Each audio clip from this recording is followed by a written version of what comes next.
la télé Global Télévision GTV, bonsoir et bienvenue dans cette dernière édition dont voici les titres. Une journée de concertation pour le développement des collectivités territoriales s'est tenue à Thiès et marque la 4e édition, présidée par le ministre de l'Urbanisme, des collectivités territoriales et de l'aménagement des territoires, Yankoba Djem, et de l'aménagement des territoires. Dans son discours, le ministre est revenu sur le sens de cette rencontre. Vous aurez les détails en début d'édition. Nous parlerons aussi de la visite du ministre des Infrastructures et des Transports terrestres, Yankoba Djem, au train express régional, où il a annoncé la mise en circulation prochaine de 6 nouvelles rames qui vont permettre d'améliorer la fréquence des trains et surtout de réduire le temps d'attente des usagers. Sa réaction est à suivre dans ce journal. Et puis, ce vendredi 7 mars, l'organisation féministe Djigen a fêté la journée nationale dédiée aux femmes au théâtre Daniel Sorano. Ces femmes regroupées autour de cette organisation plaident pour la lutte contre les violences sexuelles et sexistes. Leur réaction aussi est à suivre dans ce journal. Tels sont les titres tout de suite de développement. Et collective.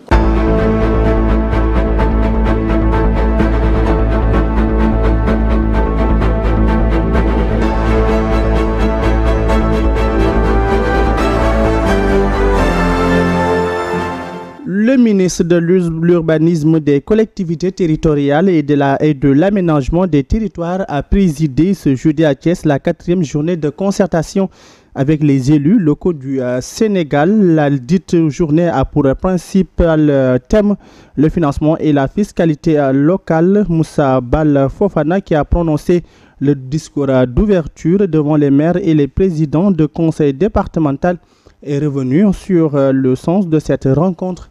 Compte rendu à signer Mansour Diassé. Président, la 4e journée de la concertation sur le financement et la fiscalité locale, organisée ce jeudi à Thiès par le ministère de l'Urbanisme, des collectivités territoriales et de l'aménagement des terroirs, le ministre Bala Moussa Fofana, devant les maires et les présidents de conseil départemental, est revenu sur le sens de cette rencontre.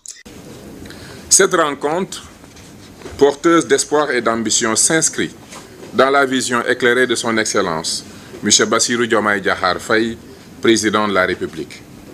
Il accorde une importance capitale à la décentralisation, véritable levier de développement et à la consolidation de l'autonomie des collectivités territoriales.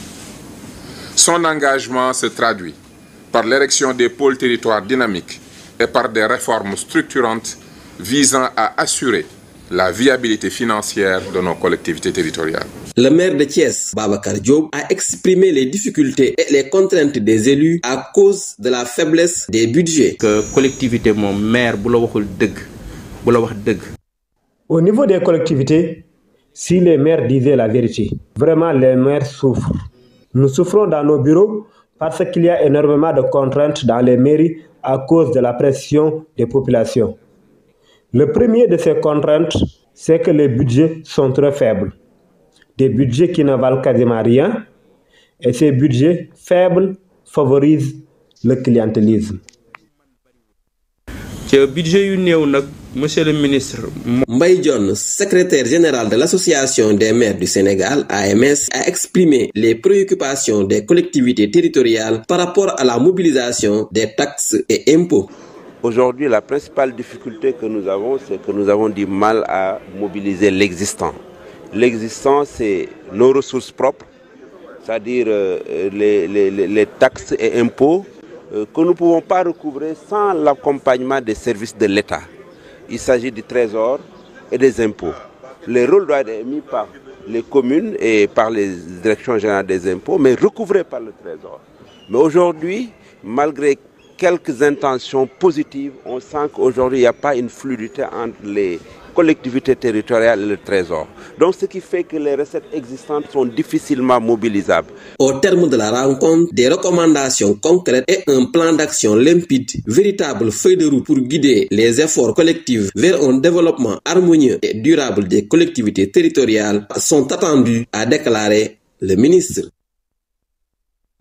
En visite au train express régional TER, le ministre des Infrastructures et des Transports terrestres Yankhob Djimé a annoncé la mise en circulation prochaine de 6 nouvelles rames. La tutelle explique qu'il s'agit d'améliorer la fréquence des trains et surtout de réduire le temps d'attente, particulièrement en cette période de Ramadan et de Carême.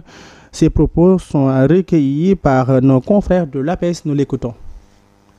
On a réceptionné récemment 6 sur les 7 rames qui sont additifs, qui devaient venir pour renforcer le parc.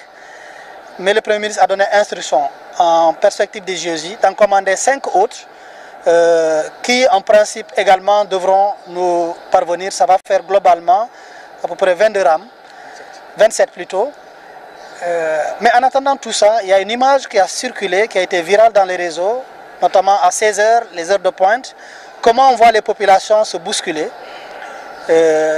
J'ai instruit le directeur de SEDTER d'avoir, en liaison avec le directeur de l'APIS, anticiper un peu la mise en circulation des rames qui sont réceptionnées.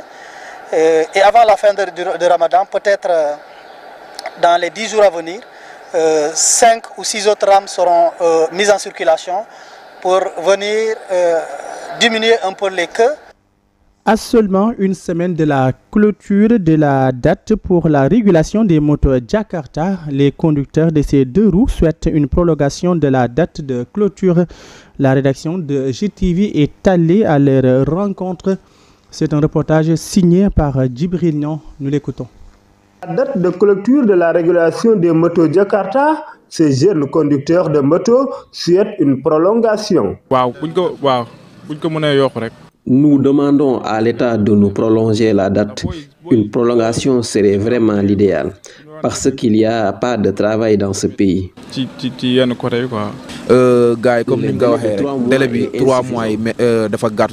chauffeurs de Jakarta ont aussi dénoncé les difficultés rencontrées pour se conformer aux nouvelles exigences. Parmi nous, il y a encore des conducteurs qui n'ont pas encore reçu leur mutation. Ils devaient au moins nous donner un papier attestant devant les policiers qui montre que nous sommes inscrits et pour nous confirmer au lieu de nous fixer des rendez-vous. Seulement, l'État doit nous venir en aide.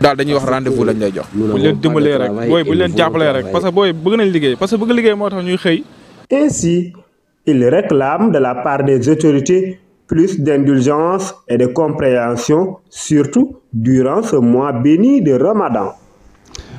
Parlons à présent de l'organisation féministe Jigéen qui a fêté la journée nationale des femmes ce vendredi 7 mars au théâtre Daniel Sorano sous le thème riposte féministe et collective contre les violences sexuelles et sexistes. Une occasion pour les femmes de rappeler les droits et les difficultés rencontrées dans la vie de tous les jours. Propos recueillis par Ndele Ndiaye. Car le Wallon répondra à l'appel de la terre profonde. Notre mobilisation aujourd'hui est une mobilisation populaire, comme nous l'avons si bien dit, et elle constitue pour nous une riposte féministe. Ce que nous voulons vraiment faire remarquer, que c'est une riposte féministe et collective contre les violences sexuelles. Parce que Jigéen Sénégal est une organisation féministe qui assume ce cachet-là, et c'est une façon également pour nous de rappeler que la journée du 8 mars n'est pas une journée de fête, c'est une journée de revendication. En termes de revendication, je pense qu'il est important aujourd'hui au Sénégal que les femmes puissent prendre toutes leurs responsabilités pour revendiquer pour la révision du Code de la famille. La révision du Code de la famille est un impératif. Et il y a énormément de dispositions, je dirais bien, discriminatoires à l'égard des femmes et des filles dans le code de la famille. Et au-delà de ça, on peut parler également de l'autorité parentale. La question de l'autorité parentale, la question du refus de la paternité sont autant de problématiques auxquelles nous faisons face, et il urge pour l'État du Sénégal de prendre ses responsabilités vraiment pour contribuer efficacement à avoir un un code de la famille équitable et juste. L'État du Sénégal est très conscient de ce problème-là. La preuve, après le Conseil des ministres, quand on a vu le communiqué, on a vu que le président est revenu et a donné des instructions fermes pour que les femmes soient protégées, pour que non seulement que les femmes soient protégées, mais également pour qu'on les autonomise, pour qu'on les accompagne pour l'autonomisation. Parce que vous savez, une femme qui a été bien formée, qui a eu une certaine autonomie, n'est jamais victime de violence. Donc, le président de la République et tout le gouvernement du Sénégal en sont très très conscients et ils sont en train de faire tout ce qui est possible pour contrer ces violences-là, surtout en milieu familial. C'était les femmes de l'organisation féministe Jigéen qui fêtait aujourd'hui vendredi la journée nationale des femmes au théâtre Daniel Sorano. Parlons à présent de la digitalisation des données de la santé en Afrique. Des experts et des décideurs politiques venus des 4 coins de l'Afrique sont réunis le 6 mars à l'Institut Pasteur de Dakar pour discuter des politiques et des stratégies visant à résoudre les défis persistants liés à la numérisation des données de santé en Afrique. Cette rencontre qui s'est tenue pour la 3e fois entre dans le cadre d'une série de dialogue politique. L'initiative est portée par la plateforme de l'Observatoire africain de la santé sur les systèmes et les politiques de santé AHOP. C'est un compte rendu signé par Amsatou Gano. Un dialogue politique sur le renforcement de la digitalisation des données de santé en Afrique s'est ouvert à l'Institut Pasteur de Dakar. Une rencontre où experts et décideurs ont échangé sur les voies et moyens de renforcer la digitalisation, un outil important de planification sanitaire qui permet aux décideurs de baser leurs décisions sur des données probantes. Cette digitalisation aujourd'hui constitue une opportunité pour tous les systèmes de santé, pour améliorer les offres de soins, mais également renforcer le système de santé. Mais aussi c'est un outil important de planification sanitaire qui nous permet vraiment de baser nos décisions sur des données probantes. Cet événement marque le 3e dialogue politique transversal dans le cadre de la série des dialogues politiques, une initiative dirigée par la plateforme de l'Observatoire africain de la santé sur le système et les politiques de santé.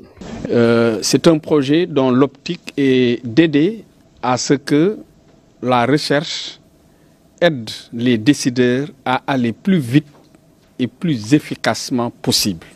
Et comme on est dans l'ère de la digitalisation, le centre qui est ici présent à l'Institut Pasteur, qui est issu d'un grand projet d'observatoire des politiques et services de santé, a eu à réfléchir et à même dérouler des processus, à faire des revues systématiques pour capturer des connaissances qui peuvent servir aux décideurs. Dans un monde de plus en plus interconnecté, la souveraineté numérique est un enjeu crucial pour garantir l'indépendance technologique, la protection des données, la résilience des infrastructures. Merci Amsatou Gano. Ouvrons à présent la page internationale qui nous mène à l'est de la République démocratique du Congo où plusieurs hôpitaux sont confrontés à une pénurie de sang. Ensuite au Cameroun, les avocats sont en mouvement d'humeur pour dénoncer les violences policières et aux États-Unis, le président Donald Trump remet en cause ce jeudi 6 mars l'engagement africain au sein de l'OTAN. Suivons l'essentiel de l'actualité internationale avec Aïssa Touba. Internationale, les avocats camerounais ont lancé 3 jours de suspension de port de la robe en désertant les territoires pour protester contre les violences policières visant leur profession. La protestation a été impulsée par le Conseil de l'ordre des avocats qui a dénoncé les violences physiques, barbarie et autres traitements humiliants dont sont victimes de manière récurrente les avocats de la part des forces de l'ordre. Ensuite, à cause des affrontements entre les FARC et les alliés contre l'AFC M23 soutenu par le Rwanda, plusieurs hôpitaux d'agglomération du Nord Kivu et du Sud Kivu font face à une pénurie de sang indispensable pour soigner les blessés par balle ou par explosion. Pour y remédier, le gouvernement congolais a lancé début février à Kinshasa une campagne de collecte de sang. Une première cargaison a été envoyée le 4 mars vers Goma et Bukavu, mais son acheminement s'est heurté à de nombreuses difficultés. Le président Donald Trump a une nouvelle fois remis en cause jeudi 6 mars l'engagement américain au sein de l'OTAN, estimant que les États-Unis ne devaient pas venir au secours des pays qui, à ses yeux, ne dépensent pas assez pour leur propre défense. Le président français Emmanuel Macron a répondu à son homologue américain. Il a affirmé que les Français étaient des alliés loyaux et fidèles. Les États-Unis ont consacré 3,3% de leur PIB à la défense en 2024. Critique depuis plusieurs années la faiblesse des dépenses militaires européennes. Enfin réunis à Bruxelles ce 6 mars 2025, les chefs d'État et de gouvernement des pays de l'Union européenne cherchent des réponses au lâchage des États-Unis. La Commission a présenté d'ailleurs un plan de 800 milliards d'euros pour le réarmement des pays de l'Union avec un assouplissement des règles de déficit budgétaire et la possibilité de réorienter certains fonds européens. Sport, la Ligue sénégalaise de football professionnel a organisé ce jeudi une conférence de presse.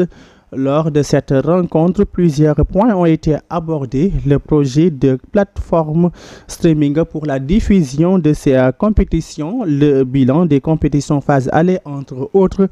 À cet effet, écoutons Djibril Wade, président de la Ligue sénégalaise de football, au micro de Mansour Diassé. Éducatif, hein?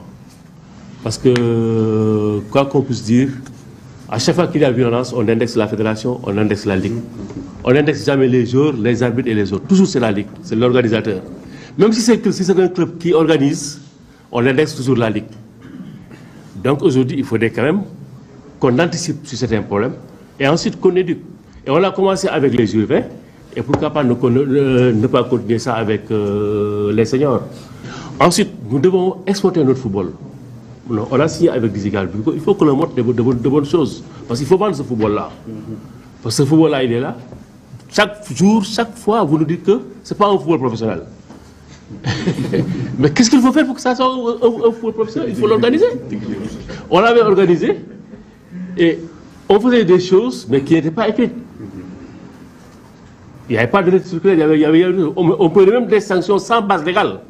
Mais aujourd'hui, et on a sorti des circulaires, il y a eu une base légale. Maintenant, on peut sanctionner positivement comme négativement. À chaque fois que l'on dit sanctions, les gens croient que c'est des sanctions négatives. Donc aujourd'hui, il faut parler à tout le monde, aux arbitres. Il va y avoir une journée de l'arbitrage. On va poser ici les mots de l'arbitrage sénégalais. Bien que si tant est que cet arbitrage-là, c'est le meilleur en Afrique. Hein? Mais quand même, pour nous, il y a des choses à faire. Il y a des comportements à bannir. Ensuite, au niveau dirigeant, nous-mêmes, nous devons avoir aussi un certain nombre de comportements. Tout ça aussi, nous devons les efférer sur ça. Donc, en grosso modo, je pense que c'est comme ça. Il faut que l'on soit fair play. Il faut que nous apprenons à être fair play. Et ça aussi, on n'est pas fair play, mais on le devient. C'est cette page sportive qui met fin à ce 20h présenté par Abdoulaye Dje. Merci à l'équipe qui était derrière pour assurer la coordination et la réalisation, à la partie technique Moussa Diouf et Issa Diakhaté, au montage Khalifa Ababakar Dia et Mansour Ndiaye, sous la supervision de Ali Mangassa et toute la rédaction.